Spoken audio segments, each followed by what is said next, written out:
So Corinne Bailey Rae is here in the studio. How you doing? I'm very well. It's good to see you again. Good to see you. I'm happy to see you so skinny. You remembered? Yeah, I remembered you on that crazy diet. I must have made an impression. Yeah, you did. So you're in town tomorrow night, House of Blues. Actually, you're in town now, but the show's tomorrow night. The show is tomorrow night at the House of Blues. I can't wait. I've never played in that venue before, so I'm really excited to be back here doing Are you the show. nervous?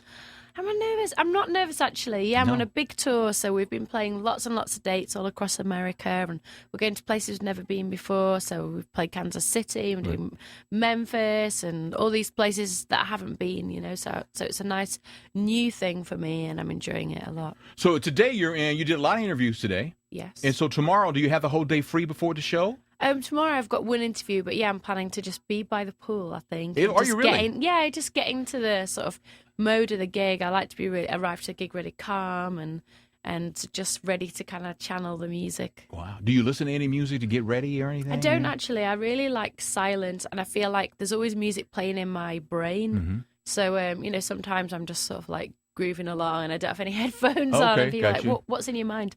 And sometimes it might be songs I'm writing or things that I can remember. But so you're bobbing your head, but nothing's playing. So if people walking by, you think, what's wrong with Yeah, her? they probably do think that. Or they think I've got some really like high-tech earphones that no one can see. But of course, I just saw today that you're on President Obama's summer playlist. Yes, that just happened today. I think that just came out, so I was very happy to hear that. Green Aphrodisiac is on there, which I think is a really good summer song, and it's nice to be recognised by the president. You know, I've met him once before at the White House. I played an event for Paul McCartney with Stevie Wonder and Jack White, all these Elvis Costello, all these amazing musicians, and he had a little dance on stage to Hey Jude, and we had a good time for that song. Right? Yeah, he had a good sing-along. You were dancing with the president? Yeah. Did Michelle Obama give you the side eye? I think they were all up there. The whole family was up there. But right. It was a really great night. What an experience. I'm glad he's remembered the music. Yeah.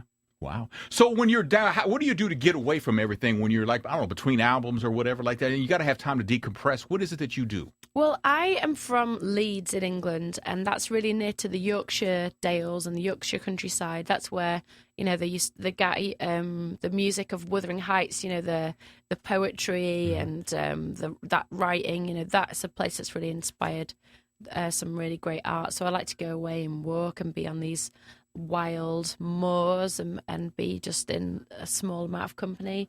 I love seeing my friends. I like to watch films. I really like Wes Anderson, that director, and I like to watch him. Philip Seymour Hoffman had this brilliant film called Synecdoche, New York, a Charlie Kaufman film. So I like to watch films that I think are, I guess, strange and quite different to real life and stylized real life. And so I love films. I love to read. I'm just reading the autobiography of Pat Cleveland, who was one of the first sort of African-American supermodels, and reading all about sort of her in New York and Paris and Grace Jones and Andy Warhol and all of that. So what movie could you watch over and over again?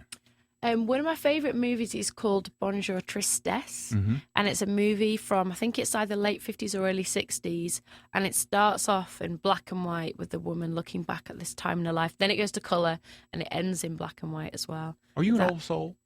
I don't know. I mean, I think that there's lots of people who are around now who just like maybe things to be at a slower and like more reflective pace. I mean, I like to do things, you know, I like to go out and I like dancing and I like being in sort of madness. I do like that, but I like a balance as well. Well, very good. I mean, you just seem like you like old movies and, you know, Yeah, I mean, I like new movies as well.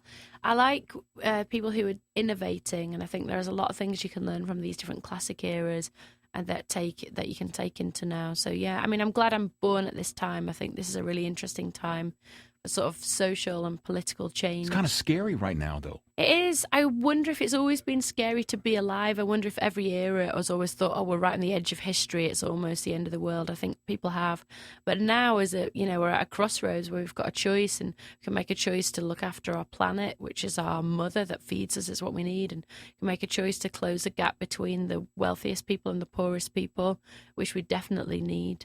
So, I hope that we all collectively make those right choices and make those right moves. It just seems like the world is so angry now. You Yeah. don't seem like the kind of person who like gets angry. Do you get angry? Do you get mad? Yeah, I definitely do. I think I get overwhelmed by, some of the things that are happening. There's so, the amount of violence and inequality. They're the things that make me angry. And I would like to use that anger and channel it and turn it into something positive, because I think that's all you can do. You know, sometimes so much is happening, you could just give up and say, what's the point? It will never get better. But I think the one thing you can do is change yourself. You can change the way you react to things. You can change the way you behave in your everyday life. And you can campaign and you can march and you can write letters and you can use your social media and you can just change the way you engage with people. And I think all of those things, you know, individuals definitely have power.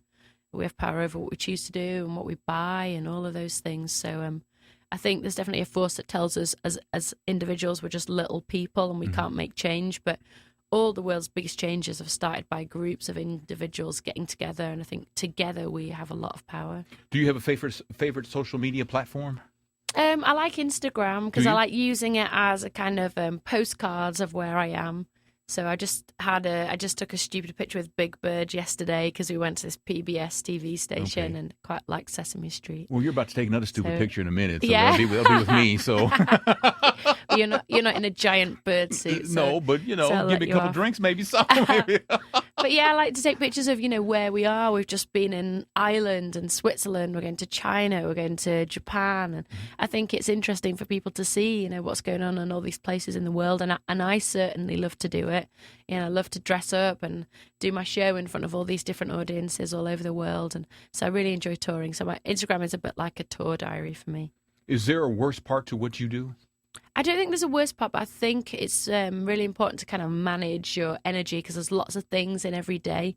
I always find with this job, I feel like it uses all of the things that I love. I love art, so I love looking at photos and working with video artists, and I love technical things, technical engineering, science, and I get to do that when I'm producing music. And I love to write. I love literature, so I get to do that when I'm writing songs, and I like to perform. And so there's all these different sides to what I do. I like to meet people. I like to I was thinking the other day when I was in the airport, when you go to an airport, you see like 1,000 faces every day, and no two faces are the same. This is true. Even when you see like a parent and a child. And that just blows my mind. Sometimes I walk around, maybe I'm a bit overtired, but I walk around really emotional, like, look at all these people in the world, and we're all so different. It's funny because, like, when I'm in the airport, I always think about it like this. I'm looking at people that I probably will never see again. That as well. Yeah. So there's that weird thing. You're a sort of extra in the movie of their life. You're just a random person passing by with, like, a bagel or whatever. But and they're the same for you, but we're all people and we all have these rich stories and lives and dramas and families, and all of our lives are these epic tales, and I do find that a really sort of moving thing. Yeah. So we were talking earlier about just the injustices of the world and how the world is just angry and everything like that. Does that inspire you to write? It does, actually. I mean, I wrote a song on my second album that was called Love's on Its Way, and it was saying, I wish I had understanding. We've never known more. We've never been so well informed. But at the same time, sometimes that sort of weight of information can just leave us feeling really powerless.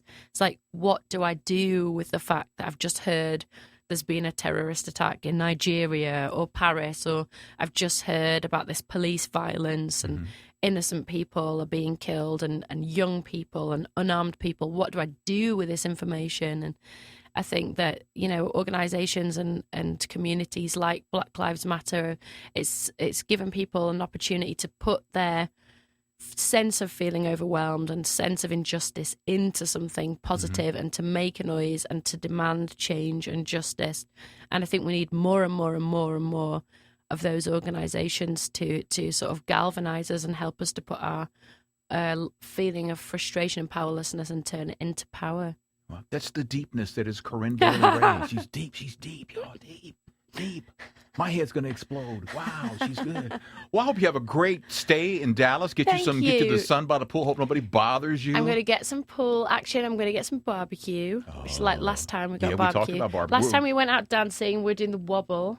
Which is a new dance for me. Okay. I don't have that much to wobble, but I was doing my best. Yeah. I thought I did an okay job. See, if I wobble, I'll knock people over. You won't, though. Well, maybe not so much anymore. You're super trim. Yeah. Well, I was just saying the other day, I can get into some suits that I hadn't gotten into since President Obama was in college. Really? Yeah. And they got the big wide collars. And my wife's like, you have a neck. Yeah. Thank you so much. I was like, thank you for that very much. So anyway, but have a great time in Dallas, and the show's going to be incredible at House of Blues. Thank you. I'm really Yeah. looking forward to it. Yeah, come out. We play songs from all 3 of the albums. So we play songs from our first record and people's favorites and some new stuff and covers. So yeah, I enjoy the show. I think it's a good show. Okay. That's Corinne Bailey Rae, y'all, hanging out with me on the Smooth Ride Home.